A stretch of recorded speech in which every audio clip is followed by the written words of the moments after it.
Hello everyone, this is Defense Politics Asia, and this is the Frontline Changes Report. And good news, the Deep State UA has decided to publish an update, and it's pretty extensive. And in fact, I got a feeling that they're going to pay it back to Sirsky by revealing more date updates, more information. I feel like they were going to reveal more truth and hold back lesser, just to piss off Sirsky. That's the feeling I get. But it's a lot of update in one single update.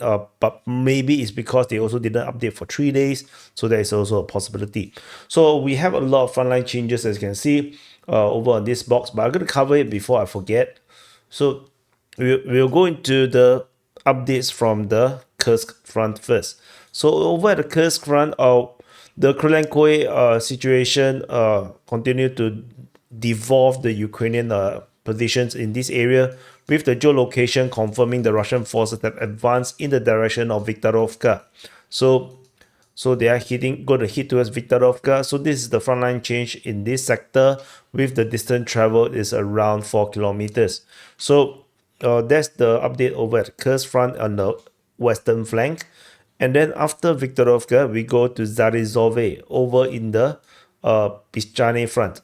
So over at the Pishchane front, we have two different updates. So Russian forces have advanced into Zaporizhzhia, as mentioned in the situation report. They have entered into the center of it, which means Zaporizhzhia is in big danger. And Ukrainian mapping have also, geolocation have validated Russian claims of the advance over at Lozova. So although the Lozova claim is that it is in full capture, the geolocation definitely cannot just stretch it all the way to the part, because of the there is a water, like some kind of wet ground river system over there. So, but anyway, whatever it is, the distance travel is around 2.3 kilometers, so it's still pretty significant. But whether they go on to the other side remains to be seen. But whatever it is, there is a major capture for the Russian forces at Lozova. The next frontline change, we jump all the way to the Siversk front. Over the Vimka, there is geolocation of Russian forces. So just zoom out a bit, this Siversk front, Vimka, and geolocation of Russian forces along the railway line. Confirm Russian advance in this sector.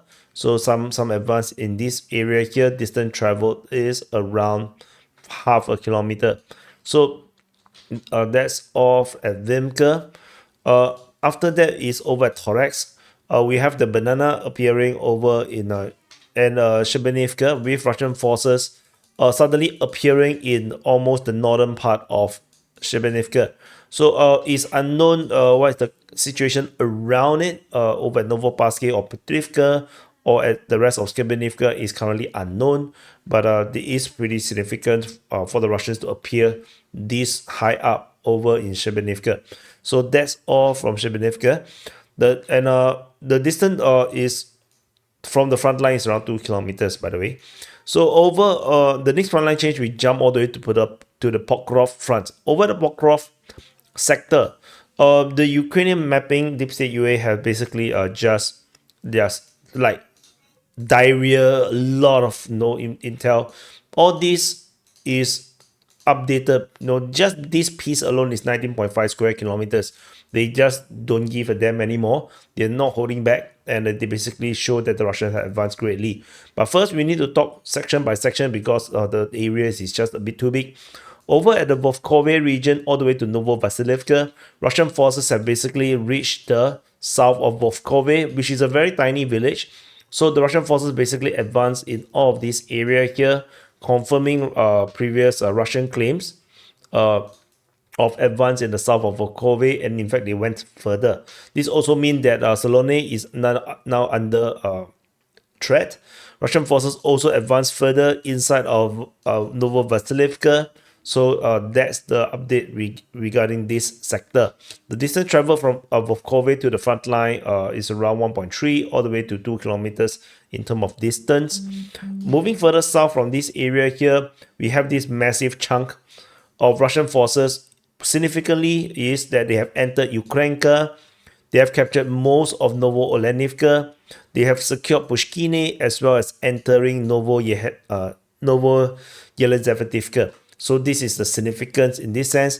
And of course, there's also a flanking movement moving up to the south of Novosilka, which culminates with a massive area captured of 19.5 square kilometers.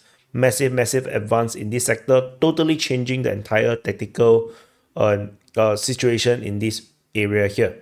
So but this farmland is pretty flat, and these tree lines after tree lines. So it doesn't change strategically, but tactically things moved. The settlements are gone, and yeah, the Ukrainian situation continued to devolve in this sector. And so massive update regarding this area. And further south over at Zoria region, the Ukrainian mapping also continued to update, including validating some of the Russian claims, with Russian forces advancing and securing the northwest of Zoria. So the Russian forces advanced in this sector, and there is some entrenchment left, but I don't think it's going to be holdable. So the Russians have definitely very successfully continued to secure the grounds in this area here. You can see the grounds is straightened a lot more. So after the Pokrovsk sector, over at the Kurakhove region in the Staryi area, Russian forces has been geolocated, moving in the direction of Shevchenko, confirming the Russian advance from Staryi to Shevchenko. And Ukrainian mapping also confirmed that the Russians have secured most of the north of Staryi. So there is still this salient, this impossible salient that is currently, exists as a gray zone on Ukrainian mapping. But I feel like this is impossible to be holdable. I believe that in the next update, we're going to see that this entire region collapse, with the Russian front line straightened around Staryi and Sontsevka. So that's the update regarding this area. The distance moved from the geolocation to the last front line is around 1.5 kilometers. So they are just a mere 600 meters from Shevchenko itself. So and we move further on. Over in Dalny, geolocation of Russian forces have shown that the Russians continue to move on these flanking operations in the south of Kurakhove. But of course, this is a lot slower than I previously thought it's going to be. So it's going to be a slow crawl at this moment. But the strategic situation here is pretty bad for the Ukrainians. So I believe that the Russians are going to have opportunities to make faster advance around Kurakhove in this flanking movement, with possible linking up with forces coming from Konstantinopolsk. So and we finally have a confirmation based on Ukrainian mapping that the Russian forces have fully captured Sukyali and Zelenivka. Ukrainian mapping have mapped them as fully captured, and the two settlements have linked up, with all the gray zones in between fully captured by the Russian forces. As I said, Deep State UA is not holding back anymore. It seems like they're going to just dump it, everything, all the truth, just dump it in, and let Siversk deal with it. So that is the current situation in this sector. Nearby, I just need to move this a little bit to the west. Russian forces also have taken some grounds in this area here. This was the 22nd update from Deep State UA, a very minor update before they disappear. So it was 20th, this is the last update. Then 22nd, they did a very tiny update, and then by the 20th, then we have this all this deluge of updates coming from on the 24th. So that's all from the Constantinople sector. I'm not sure why my nose is starting to get itchy again. And over at the V-Novosilka sector, at the Starizove-Makarivka region, we have confirmation from the Ukrainian mapping that Makarivka is fully captured. They say that the encirclement has successfully escaped. Honestly, there was never. I don't believe there was any encirclement. I believe that the Ukrainians have already withdrawn from that region. So that is what it is. And we have also confirmation based on the latest geolocation confirming Starizove is also fully captured by the Russian forces. So both towns, Starozheve, as well as Makarivka, both fully captured by the Russian forces in a single, 2-3 days. So yeah, so that is the major collapse of the front line in this region, which means that the next front line is now Neshkushne. We have moved all the way to Neshkushne, which is pretty much Vremivka and Neshkushne is pretty much where the Ukrainian counteroffensive started from. So this is like Russians have a partial control of Nekushne most of the time, and sometimes they were inside Vremivka. Most of the time the Ukrainians were controlling it, and now the Russians have arrived at Nekushne. So this is the significance in that sense, with most of the Ukrainian counteroffensive being negated. And Novosilka is also updated. Again, Ukrainian mapping have, I can see the number of updates here. They have updated that the entire impossible salient again has fully been taken by the Russian forces in the south of Novosilka, leading all the way up to Rivnopil. So all of this area here is under Russian control, and so that is the significance in this area. The distance travel from the deepest point is around more than 2 kilometers. So this area itself is 6.6 square kilometers, pretty big, and so as you can see, all the impossible salient is mostly considered by the Ukrainian mapping. So which I feel like they are. I feel like moving forward, hopefully they're going to be very honest and they're going to like not hold back information and really show the truth, because it's very important. Like they themselves have said, the truth is very important. And if you don't reveal the truth, you try to protect the morale, what will happen is that you will just destroy the trust in their mapping. Not just that, but also a misunderstanding of the situation on the ground, and that would create a wrong response to what is actually happening. So I have been warning that the Ukrainians are not getting enough equipment right in 2022, and the pro-Ukrainian guys hated me for it. They thought that I'm being pro-Russian about it, but the reality is that had they really understood what I was trying to say, they could have gotten more equipments, more support, real support, and maybe the war would go very differently. Had they realized that the weapons and equipments are getting trickled in. So, but no, who knows who they just keep attacking people who cares, and yeah.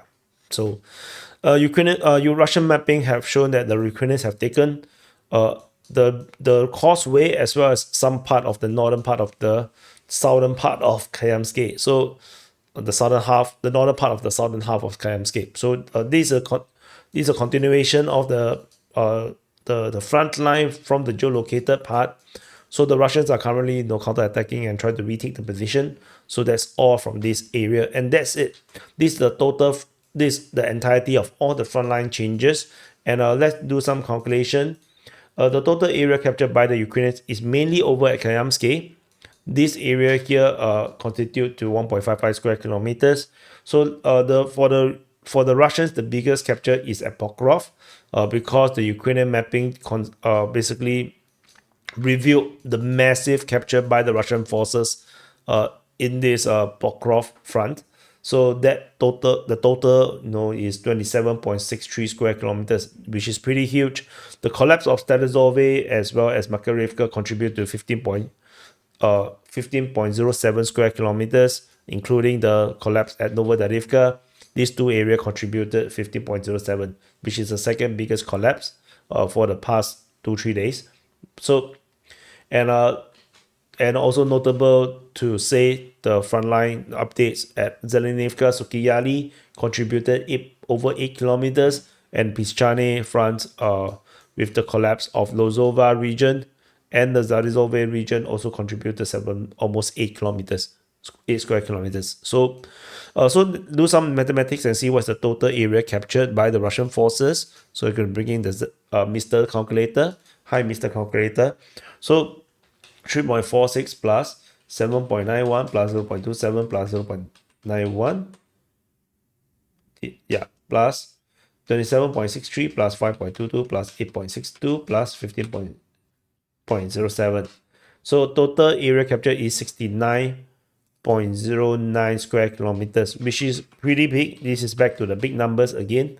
So that's it. So anyway, thank you for watching. Press the like button, subscribe. I'm very happy that Deep State UA continue to be operating, and I hope that they continue to survive this attack from the Ukrainian military, and which is like bizarre because they are supportive of the Ukrainian military. So anyway, thank you for watching, and I'll see you guys.